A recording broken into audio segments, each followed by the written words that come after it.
அனைத்து நல்ல உள்ளங்களுக்கும் வணக்கம். இன்றைக்கி நம்ம பார்க்க போகிற டாபிக் மீனராசி. மீனராசிக்கு கோச்சார ரீதியாக இப்போ 3ஆம் இடத்துல இருக்கார். அது 3ஆம் இடம் முயற்சி ஸ்தானம், வெற்றி ஸ்தானம்.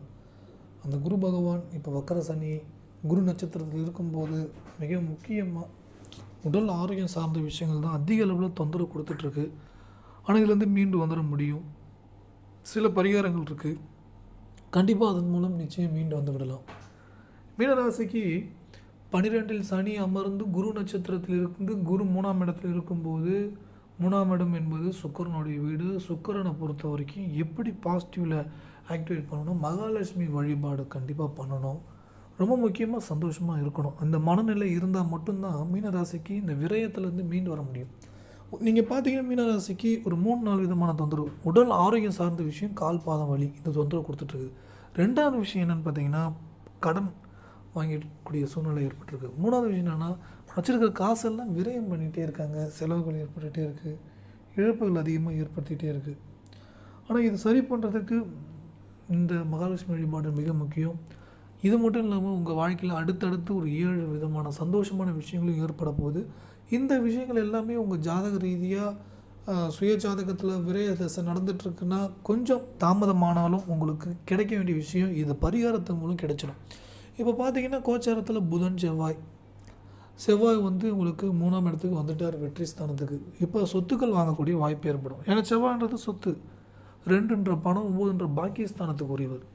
மீனராசிக்கு 2ன்ற பணம், 9ன்ற பாக்கியஸ்தானம். 2ன்றது பணம், உங்களுக்கு வர வேண்டிய பணம் குறிக்கக்கூடியது. வர வேண்டிய பணம் வரும், நீங்கள் கொடுக்க வேண்டிய சூழ்நிலை, கொடுக்க வேண்டிய பணத்தையும் கொடுக்கக்கூடிய வாய்ப்பு ஏற்படும். அப்புறம் 9ஆம் இடம்ன்றது பாக்கியஸ்தானம், திருமணம் ஆகாதவங்களுக்கு திருமண வாழ்க்கை, குழந்தை இல்லாதவங்களுக்கு குழந்தை பாக்கியம், வீடு வாங்க சொத்துக்கள் வாங்க முடியாதவங்களுக்கு அதை வாங்கக்கூடிய வாய்ப்பு. அப்போ 3 விதமான பாக்கியங்களும் ஆக்டிவேட் ஆகும். ஏன்னா பாக்கியஸ்தானத்தை செவ்வாய் பார்த்துட்றாரு, நேரடி 7ஆம் பார்வையிலே பார்த்துட்றாரு. அதுவும் நிலம் வீட்டிலேருந்து. அதுவும் நிலம் வீட்டில் நீங்கள் இருக்கிற நட்சத்திரம் பாருங்கள், சூரியனுடைய நட்சத்திரம் தான் இப்போ ட்ராவல் பண்ணுறாரு. சூரியன்றது அரசு வேலை சம்மந்தமான விஷயம் கை கொடுக்கும். அடுத்தது சந்திரனுடைய நட்சத்திரம், குழந்தை சம்மந்தமான விஷயங்கள், தாயார் உடல் ஆரோக்கியம், பயணங்கள், ரொம்ப தூரமான ஒரு பயணம் போகக்கூடிய வாய்ப்பு. அடுத்தது செவ்வாய் நட்சத்திரம். ஸோ எல்லா வித பாக்கியத்துக்கும் பணத்தையுமே ஆக்டிவேட் பண்ணிவிடும். இப்போ செவ்வாயோடைய 4ஆம் பார்வை 6ஆம் இடத்தை பார்க்கிறது. கடனில் ரொம்ப நாளாக இருக்குது, இந்த ப்ராப்பர்ட்டி விற்றா நான் கொடுத்துருவேன், இது கிடைச்சா நான் கொடுத்துருவேன்னு சொல்லக்கூடிய ஏதோ ஒரு ரூபத்தில் உங்களுக்கு பண வரவுன்றது வந்துடும். அது மூலயமா கடனை அடைக்கக்கூடிய வாய்ப்பை உங்களுக்கு ஏற்படுத்தி கொடுக்கும். ரொம்ப முக்கியமாக இது எல்லாத்தோட மிக முக்கியமான ஒரு ரெமிடிஸ் என்னென்னு கேட்டிங்கன்னா, எந்த அளவுக்கு நீங்கள் உங்கள் மனைவியை, உங்கள் கணவரை அன்பாக பார்த்து கொள்கிறீர்களோ அந்தளவுக்கு உங்களுக்கு பாசிட்டிவான ரிசல்ட் மிக விரைவில் உங்களுக்கு வர தொடங்கிடும். ஏன்னு கேட்டிங்கன்னா, அவங்கள சந்தோஷப்படும் போது தான் உங்களுக்கு சந்தோஷமான விஷயங்கள் உங்களை நோக்கி வரக்கூடிய வாய்ப்பு ஏற்படும், கிடைக்கக்கூடிய வாய்ப்பு ஏற்படும். அது முழுக்க முழுக்க உங்களுக்கு பாசிட்டிவான விஷயங்களை கொடுக்கும். ரொம்ப முக்கியமாக ரொம்ப நாளாக இருக்கக்கூடிய தடைகளை எல்லாமே நிவர்த்தி செய்து கொடுக்கும். ரொம்ப நாளாக நீங்கள் எதிர்பார்த்துட்ருக்கீங்க, இந்த ஒரு விஷயம் ஒர்க் அவுட் முடிஞ்சுன்னா நல்லா இருக்குமே.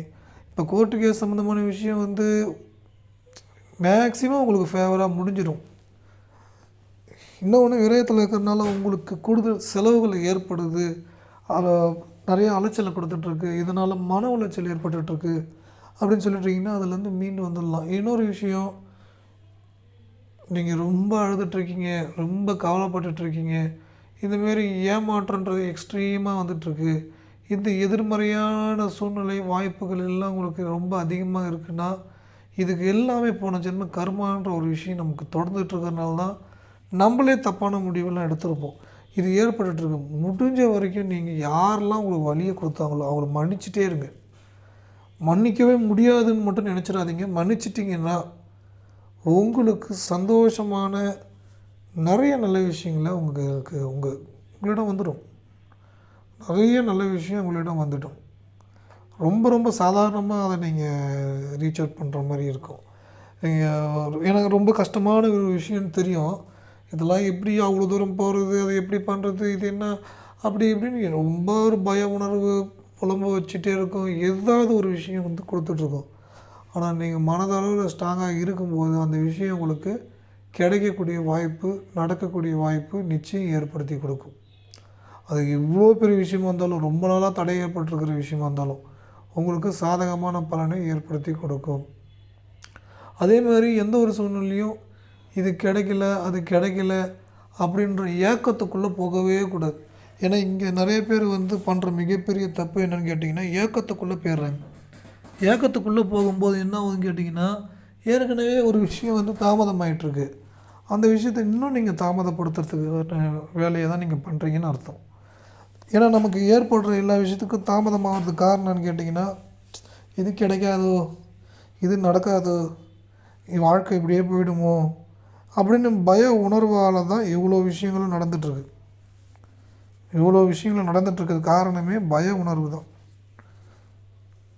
அந்த பய உணர்வு நீங்கள் மேலும் மேலும் மேலும் சிரமமான விஷயங்கள் ஏற்படுத்திக்கிறீங்க.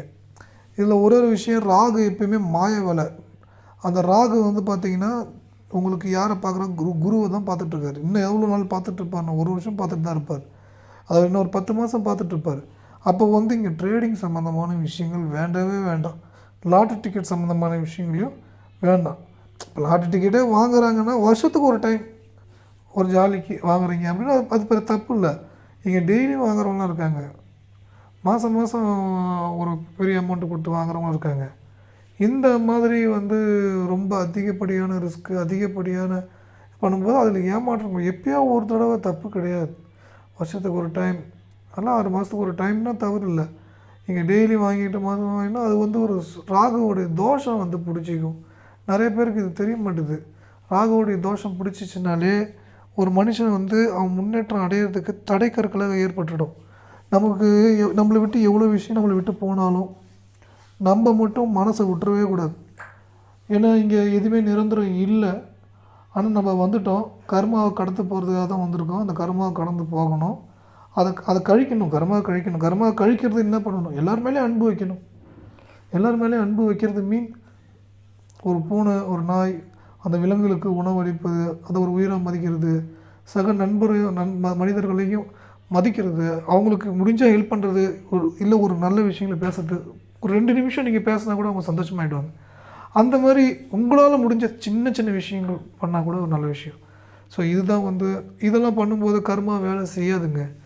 அதீத அன்பையும் பாசமும் உண்மையாக இருக்கிறதும் எதிர்பார்ப்பு இல்லாமல் இருக்கிறதும் சுயநலமாக இல்லாமல் இருக்கும்போது இங்கே உங்களுக்கு சுக்கிரன்லாம் பாசிட்டிவ் ஆக்டிவேட் ஆகிடும். செவ்வாயெலாம் பாசிட்டிவ் ஆக்டிவேட் ஆகிடும். சுக்கிரன் பாசிட்டிவ் ஆக்டிவேட்னு வச்சுங்களேன், உங்களுக்கு சந்தோஷமான விஷயம் கொடுத்துக்கிட்டே இருக்கும். செவ்வாயில் உங்களுக்கு கோபம் கவலையை கொடுத்துட்ருக்கு, அதெல்லாம் அப்படியே பாசிட்டிவாக அப்படியே உங்களுக்கு தைரியத்தை கொடுக்கும். ஸோ தைரியம் செவ்வாய் தான். அதே செவ்வாய் தான் கோபம் கவலையை குறிக்கக்கூடியதாகவும் இருக்கும். அப்போ இங்கே செவ்வாய் பாசிட்டிவில் ஆக்டிவேட் பண்ணுறது, நீங்கள் சந்தோஷமாக இருந்தால் உங்களுக்கு பாசிட்டிவான விஷயங்களை ஏற்படுத்தி கொடுக்கும். ஸோ சந்தோஷமாக இருக்கணும், மற்றவங்களும் சந்தோஷமாக பார்த்துக்கணும்.